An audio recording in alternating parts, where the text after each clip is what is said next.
થઈ રહ્યું છે। જે આ 2 દિવસ 22 ઇંચ વરસાદ પોરબંદર પાણીમાં ગરકાવ થઈ ગયું છે। જ્યાં જો ત્યાં પોરબંદરના તમામ વિસ્તાર પાણીમાં ગરકાવ। ન માત્ર પોરબંદર, આખો જિલ્લો પોરબંદર, રાણાવાવ, કુતિયાણા ધોધમાર વરસાદ છે। પોરબંદર શહેર અને જિલ્લામાં જળતાંડવ છે। વાહનો ડૂબ્યા છે, ઘરો દુકાનોમાં પાણી ભરાયા છે। દ્વારકાના કલ્યાણપુરમાં 2 દિવસમાં 15 ઇંચ વરસાદ છે। ઓલ ઓવર સૌરાષ્ટ્રમાં આપ જો જૂનાગઢમાં કેશોદમાં 16 ઇંચ વરસાદી માહોલ જોવામાં આવી રહ્યો છે। પોરબંદર સૌથી વધારે અસર જોવામાં આવી રહી છે। 2 દિવસ 22 ઇંચ વરસાદ અધધ કહી શકાય એવો પોરબંદરમાં। ન માત્ર પોરબંદર, બંને તાલુકા કુતિયાણા, રાણાવાવમાં ધોધમાર વરસાદ છે। અને આપ જોઈ રહ્યા છો કે આખો પોરબંદર જે જિલ્લો છે પાણીથી તરબતર થઈ રહ્યો છે। પાણી થઈ રહ્યું છે। પડોશમાં જૂનાગઢ પણ પાણી થઈ રહ્યું છે। ગીર સોમનાથ પણ પાણી થઈ રહ્યું છે। દ્વારકા પણ પાણી થઈ રહ્યું છે। તો 4 જિલ્લામાં સૌથી વધારે અસર જોવા આવી રહી છે। ઝી 24 કલાકની ટીમ પોરબંદર પહોંચી છે। ગ્રાઉન્ડ ઝીરો પર ઝી 24 કલાક પહોંચ્યું છે। રાજીવનગર પહોંચ્યું। પોરબંદરમાં જળબંબાકાર છે। પરિસ્થિતિ ખૂબ જ હવે વિકટ બનતી દેખાઈ રહી છે। જ્યાં જો ત્યાં પાણી છે। લોકોના ઘરની અંદર પાણી, દુકાનની અંદર પાણી, ખેતરમાં પાણી, જ્યાં જો ત્યાં પાણી જોવામાં આવી રહ્યું છે। કેડ સુધી પાણી ભરાય છે। શેરીઓમાં પાણી, સોસાયટીમાં પાણી, જ્યાં જો ત્યાં ભયાનક પરિસ્થિતિનું આ બંજર આપ જોઈ રહ્યા છો। આખી ગાડી ડૂબી ગઈ છે। માણસ જાય તો જાય ક્યાં એવી પરિસ્થિતિનું નિર્માણ। પોરબંદરના નીચાણવાળા વિસ્તારોની આ હાલત। આખું બાઇક પાણીમાં ડૂબી ગયું છે। ઠેર ઠેર પાણી થયા છે। શેરીઓ, સોસાયટી પાણીમાં ગરકાવ। રાજીવનગરમાં કમરસમાં પાણી, કાર મોટર પાણીમાં ડૂબી છે। પાણી ભરાતા જ લોકોને ભારે મુસીબતનો સામનો કરવો પડી રહ્યો છે। તો આપ જોઈ રહ્યા છો પોરબંદરના આ દ્રશ્યો, ભયાનક દ્રશ્યો। આખી ગાડી પાણીની અંદર ડૂબી જતી હોય એ પ્રકારના દ્રશ્યો। લોકો સુરક્ષિત સ્થળે જઈ રહ્યા છે। આપ જોઈ રહ્યા છો પોરબંદરે ઘણા વર્ષો બાદ આ પ્રકારનો વરસાદ જોયો છે। પોરબંદરમાં જ્યાં જો ત્યાં પાણી થઈ રહ્યું છે। પોરબંદરમાં હવે પરિસ્થિતિ વિકટ બનતી દેખાઈ રહી છે। જ્યાં જો ત્યાં પાણી। પોરબંદર શેરીઓ, રસ્તાઓ, જ્યાં જો ત્યાં પાણી છે। લોકોએ હાહાકાર પોકાર્યો છે। અનેક વિસ્તારોમાં વીજળી ગુલ થઈ છે। પોરબંદર શહેર આખું પાણીમાં ડૂબતું હોય એ પ્રકારના, કારણ કે 2 દિવસ 22 ઇંચ વરસાદ છે। જ્યાં જો ત્યાં પાણી, સોસાયટી, શેરી, ખેતરો, રસ્તાઓ, જ્યાં જો ત્યાં પાણી જોવામાં આવી રહ્યું છે। ભયાનક નંજર આપ જોઈ રહ્યા છો પોરબંદરના આ રસ્તાઓ પરથી। લોકો જાય તો જાય ક્યાં? શાળાઓમાં રજા, કોલેજમાં રજા, સરકારી કચેરીઓમાં પણ કોઈ જઈ શકે એવી પરિસ્થિતિ। વાહનો માંડ ચાલી રહ્યા છે। અનેક વાહનો પાણીમાં ગરકાવ છે। વાહન માલિકોને અનેક લાખો રૂપિયાનું નુકસાનની પણ ખબરો છે। વાહનો બંધ પડી ગયા છે। આપ જોઈ રહ્યા છો ભયાનક આ દ્રશ્યો પોરબંદરથી સીધા દ્રશ્યો આપ જોઈ રહ્યા છો કે 2 વ્હીલરની તાકાત છે ને આ પ્રકારના વરસાદની અંદર માણસ જાય તો જાય ક્યાં એ પ્રકારની પરિસ્થિતિનું નિર્માણ થઈ રહ્યું છે। પોરબંદર શહેર અને પોરબંદર જિલ્લાની અંદર મેઘરાજાએ તોફાનીદાર બેટિંગ છે તે કરી છે। અને ગઈકાલે સવારથી જે રીતના અત્યાર સુધીમાં અંદાજિત 18 થી 19 ઇંચ જેટલો વરસાદ છે તે વરસી ચૂક્યો છે। જી 24 કલાકની ટીમ અત્યારે રાજીવનગર વિસ્તારની અંદર પહોંચી છે કે જ્યાં અત્યારે હું ઊભો છું ત્યાં જ કમરડૂબ પાણી છે। અને આ તમામ જે ઘર છે, તમામ જે બંગલાઓ છે તે બંગલાઓની અંદર પાણી છે તે ઘૂસી ચૂક્યા છે। એટલું જ નહીં, આપણે આ કાર છે તે બતાવવાનો પ્રયાસ કરીશું કે આ કાર અને અહીં રહેલા લોકો છે કે તે કેટલા પાણીની અંદર છે। આપ અંદાજ છે તે લગાવી શકો છો કે અનરાધાર વરસાદ છે તે હજુ પણ વરસી રહ્યો છે ને તેને કારણે નીચાણવાળા જે તમામ જે વિસ્તારો છે કે ત્યાં પાણી છે તે ફરી વળ્યા છે। ખાસ કરીને અનેક વાહનો છે કે તે પણ પાણીની અંદર ગરકાવ છે તે થઈ ચૂક્યા છે। અત્યારે અનરાધાર વરસાદ વરસવાને કારણે આ પ્રકારની પરિસ્થિતિ છે તે જોવા મળી રહી છે। આગળ કાર છે તે કારના દ્રશ્યો પણ આપણે બતાવવાનો પ્રયાસ કરીશું કે કાર છે તે પાણીની અંદર ગરકાવ છે તે થઈ ચૂકી છે। અનેક ઘર છે કે તેની અંદર પાણી છે તે ફરી વળ્યા છે અને તેને કારણે સ્થાનિક લોકો છે કે તેઓ પારાવાર મુશ્કેલીનો સામનો છે તે કરી રહ્યા છે। મારી સાથે કેટલાક લોકો છે તેમની સાથે વાત કરવાનો પ્રયાસ કરીશું। શું આપનું નામ છે અને કેવો વરસાદ વરસી રહ્યો? અમિતભાઈ વાજાર છે। હું અહીં રાજીવનગરમાં છેલ્લા 25 વર્ષથી રહું છું। આજ સુધીમાં આવો વરસાદ જોયો નથી। 1983ના પૂરની અમને યાદ તાજી થઈ ગઈ છે। ત્યારે છાયાચોક વિસ્તારમાં 13 ફૂટ પાણી ભરાણા હતા એવો જ માહોલ અહીંયા જોવાઈ રહ્યો છે। રાજીવનગર એક પોશ એરિયા કહેવામાં આવે છે, પણ તંત્ર દ્વારા આજ સવારથી લઈ અત્યાર સુધીમાં કોઈ પણ કામગીરી કરી નથી. પોરબંદરના ધારાસભ્ય અર્જુનભાઈ મોઢવાડિયા પણ અહીં ઉપસ્થિત રહી અને આ બધો નજારો જોઈ ગયા છે. લોકો ઘરમાં પાણીમાં જ રહે છે અને આજે રાતના 3 વાગ્યાથી આ કન્ડિશન છે એવી. બરોબર છે, અત્યાર સુધી આવી કન્ડિશન અમે જોઈ નહોતી, પણ આ વખતે રાજીવનગર જળબંબાકારની પરિસ્થિતિમાં આવી ગયેલો છે. વસ્તુ તો ઘણી બધી પલળી ગઈ છે. પાણી અંદર આવી ગયું, સોફા ભીના થઈ ગયા, સેટી ભીની થઈ ગઈ, ઘણું પાણી આવી ગયું અંદર. કેવો વરસાદ, રાત કેવી રીતના કાઢી? રાત બસ જાગ્યા, અડધી રાતના જાગ્યા ને સવારના વેલા ઉઠી ગયા અને 2 વાગ્યા સુધી જાગ્યા.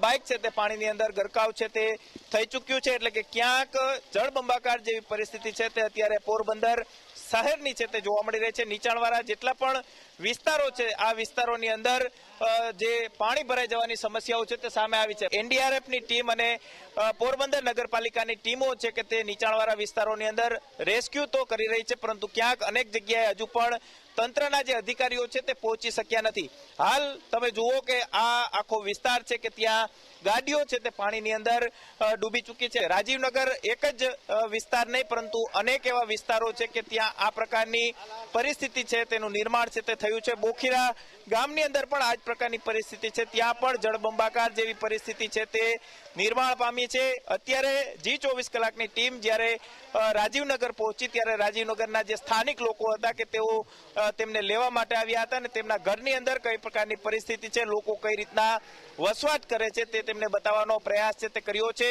પરંતુ ક્યાંક જે અનેક જગ્યાએ જે ગેરકાયદેસર બાંધકામો ખડકી દેવામાં આવતા હોય છે ને તેને કારણે આ પ્રકારની પરિસ્થિતિનું નિર્માણ છે તે થતું હોય છે. પરંતુ તંત્ર દ્વારા જે રીતના પગલાઓ લેવા જોઈએ, તંત્ર દ્વારા જે રીતના આ વિસ્તારના લોકોની મદદે આવવું જોઈએ તે આવી શક્યા નથી. G24 કલાકની ટીમ આ વિસ્તારમાં પહોંચી શકતી હોય તો તંત્ર 1983 બાદ આ પ્રકારનો વરસાદ પડ્યો છે. પોરબંદરના ધારાસભ્ય અર્જુન મોઢવાડિયા અમારી સાથે જોડાઈ ગયા છે.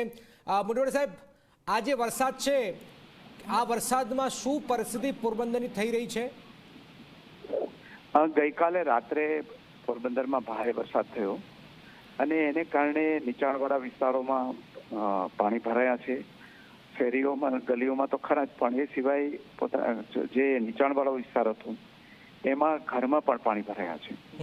અને એમાંય ખાસ કરીને પોરબંદરની અંદર છાયા વિસ્તાર છે, દર્શન ટેકરીની આજુબાજુનો વિસ્તાર છે, ઘાસકો ડાઉન, રાજીવનગર, રોકડિયા હનુમાનની પાછળનો ભાગ, બોખીરા, કુંભારવાડા અને બીજા વિસ્તારોની અંદર પાણી ભરાયેલા હતા. સવારે બધા જ વિસ્તારોની અંદર મેં મુલાકાત લીધી હતી અને સવારના ભાગે વરસાદ પણ ઓછો હતો, એટલે અપેક્ષા એવી હતી કે પાણી કદાચ ઉતરી જશે, પરંતુ ફરી પાછો બપોર પછી વરસાદ શરૂ થયો છે. અને સવારના ભાગે જે જગ્યાએ વહીવટીતંત્ર અને નગરપાલિકાએ સાથે મળીને જ્યાં કંઈક પાણીને રોકી શકાય એવા બ્લોક હતા, બ્લોકેજ હતા, એ દૂર કર્યા છે અને જલ્દીથી પાણી નીકળી જાય એવી વ્યવસ્થા કરી છે.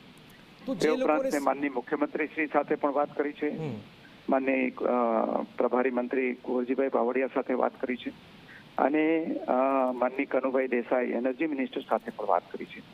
એટલે એ લોકોએ પોરબંદરની અંદર મને જલ્દીથી પાણી નીકળી જાય એટલા માટે જે મોટા પંપ મગાવવાના હોય એ પાણી નિકાલ કરવા માટેના પંપ પણ મોકલવાની વ્યવસ્થા થઈ રહી છે. સ્થાનિક રીતે અમે પણ અહીંયા નાના જે ઉદ્યોગ ગૃહો છે એની પાસેથી પંપ લઈ અને લગાડવાની કોશિશ કરી રહ્યા છીએ. જ્યાં સુધી વીજ સપ્લાયને લાગે વળગે છે ત્યાં સુધી વીજ પુરવઠો પણ ઘણી જગ્યાએ ખોરવાયેલો છે. એટલે અહીંયા પોરબંદરની અંદર એડિશનલ ચીફ એન્જિનિયર કક્ષાના અધિકારી અને આખી ટીમ અને જે મેન્ટેનન્સ કરવા માટેની ટીમ હોય એ આજ સાંજ સુધીમાં પહોંચવાની છે. એટલે જ્યાં જ્યાં વીજળીના પ્રશ્નો છે એ બધા સોલ્વ થઈ જવાના છે. જે નુકસાન ઘણું બધું થઈ રહ્યું છે, શું અમને વળતર મળી શકે? તમે કોઈ રજૂઆત કરી શકો છો આ લોકોને વળતર મળી શકે? પરિસ્થિતિ અત્યારે તો વળતરની વાત તો હજી પાણી ઉતરે અને ઉતરવાની શરૂઆત થાય, સર્વે થાય પછી થઈ શકે અને એ તો ચોક્કસ કરાશે. પણ જ્યાં સુધી અત્યારે લોકોને તુરંત રાહત મળે, પેલા તો પાણી ઉતરી જાય એના ઘરની અંદરથી, અને બીજું એમના ઘરની અંદર વીજળીનો સપ્લાય અને પાણીનો સપ્લાય ચાલુ રહે, અને જે લોકો વિસ્થાપિત થયેલા છે એના માટે ફૂડ પેકેટની વ્યવસ્થા થાય. આ બધી જ વ્યવસ્થાઓ અમે કરી છે. એટલે એમાં વળતરને જે નુકસાન થયું હશે એ જગ્યાએ સર્વે કરીને એના માટે પણ જરૂરથી રજૂઆત કરીશું. ત્યાંના સ્થાનિક મોઢવાડિયા સાહેબ એવું કહી રહ્યા છે કે અર્જુનભાઈ તો દેખાયા છે, પણ નગરપાલિકાની મોટી બેદરકારી છે. નગરપાલિકા દેખાતું નથી, નગરપાલિકાના અધિકારીઓ દેખાતા નથી. બધા જ લોકો અહીંયા કામે લાગેલા છે. બધા આજે સવારથી જ હું ફિલ્ડ ઉપર હતો, અત્યારે પણ ફિલ્ડ ઉપર છું, અને અહીંયા જે કંઈ મદદ કરવાની જ્યાંથી ફોન આવે છે બધાને અમે જવાબ પણ આપીએ છીએ, અને એનું સોલ્યુશન લેવા માટે તરત એના માટે અધિકારીઓને સૂચના પણ આપીએ છીએ. મોઢવાડિયા સાહેબ, એ કેટલું નુકસાન તમે માનો છો કે આ ભયાનક વરસાદમાં અંદાજો લગાવી શકાય? હું માનું છું ત્યાં સુધી હજી મકાનો કોઈને કોઈ નુકસાન નથી થયું, અને જે જાનમાલની કોઈ હાનિ નથી થઈ. ઘરવખરીના અમુક વિસ્તારો છે એમાં નુકસાન જરૂર થયું છે, અને એમાં સોસાયટી વિસ્તારો અમુક જે છે રાજીવનગર સહિતમાં એમાં પાણી ભરાયા છે. પણ અને બીજું જે નીચાણવાળા વિસ્તારો છે ને કાચા મકાનો મારીએ છીએ એને થોડું ઘણું નુકસાન થયું છે. એ સિવાય ગ્રામ્ય વિસ્તારની અંદર, ખેડ વિસ્તારની અંદર અત્યારે પાણી ભરાયેલા છે, અને એ તો દર વખતે આમ તો ત્યાં પૂર આવતું જ હોય છે, પણ અત્યારે સંપર્ક વિહોણા ગામો છે, એટલે આપણે જ્યારે શું કહેવાય સંપર્ક થાય એ પછી થોડી ઘણી નુકસાનીનો ખ્યાલ આવે. ખેતીને લાગે વળગે ત્યાં સુધી હું માનું છું તો નુકસાન બહુ એટલું બધું મોટું નથી કોઈ. સાહેબ, એક છેલ્લો સવાલ, 1983 બાદ આ પ્રકારની પરિસ્થિતિ પોરબંદરમાં સર્જાઈ છે. સાંસદ સાથે કોઈ વાતચીત થઈ છે? મનસુખભાઈ પણ સતત સંપર્કમાં છે તો? યસ, મનસુખભાઈના પણ વારંવાર ફોન આવેલા છે અહીંયા, અને એમની સાથે પણ વાત કરી છે, અને એમણે પણ વહીવટી તંત્રની સાથે વાત કરી છે, રાજ્ય સરકારના અધિકારીઓ અને પ્રતિનિધિઓ જોડે અને કેન્દ્ર સરકારના ડિપાર્ટમેન્ટ જોડે એમણે પણ વાત કરેલી છે, અને સતત સંપર્કમાં જ છે ડોક્ટર મનસુખભાઈ માંડવિયા. અને 83ને પૂરની સાથે સરખાવી શકાય એવું આ પૂર નથી. એમાં 83માં તો આખું પોરબંદર જળબંબાકાર થઈ ગયેલું. હા, અને એ વખતે પણ હું હાજર હતો, અને આજે પણ હાજર છું, ત્યારે પણ એ પૂર તો શું કહેવાય કે ઇતિહાસની અંદર પણ આ ચોક્કસપણે અમુક વિસ્તારોમાં પાણી આવેલા છે, એમાં નામ કહી શકાય, પણ એ પૂરની સાથે આ પૂરને સરખાવી શકાય એવી સ્થિતિ ઊભી થઈ નથી હજી. અર્જુન મોઢવાડિયાજી, આપનો ખૂબ ખૂબ આભાર ઝી 24 કલાક સાથે વાતચીત કરવા. અર્જુન મોઢવાડિયા ત્યાં ઉપસ્થિત છે, અને જે લોકોને મુશ્કેલી પડી રહી છે એ લોકો જરા ધારાસભ્યો છે એમનો સંપર્ક પણ કરી શકે છે, અને એ બનતા મદદ કરશે. આમાં મદદની જરૂર છે. જે લોકો ફસાયા છે, આપ જોઈ રહ્યા છો કે કાર બેકાર થઈ ગઈ છે, હવે લાખો રૂપિયાનું નુકસાન આપ જોઈ રહ્યા છો. કે આ એક કાર આખું આપ જોઈ રહ્યા છો, ભયાનક મંજર આપ જોઈ રહ્યા છો, રસ્તાઓ આપ જોઈ રહ્યા છો કે પાણી થઈ રહ્યા છે. આ પોરબંદરમાં 2 દિવસ 22 ઇંચ વરસાદ, જેમાં નીચાણવાળા જે વિસ્તારો જે છે, છાયા વિસ્તાર હોય કે પછી અનેક જે નીચાણવાળા વિસ્તારો છે, એની આ જે પરિસ્થિતિ છે એ ખૂબ જ ભયાનક થઈ રહી છે. લોકોનું અહીંયા જીવન જીવવું મુશ્કેલ બની રહ્યું છે.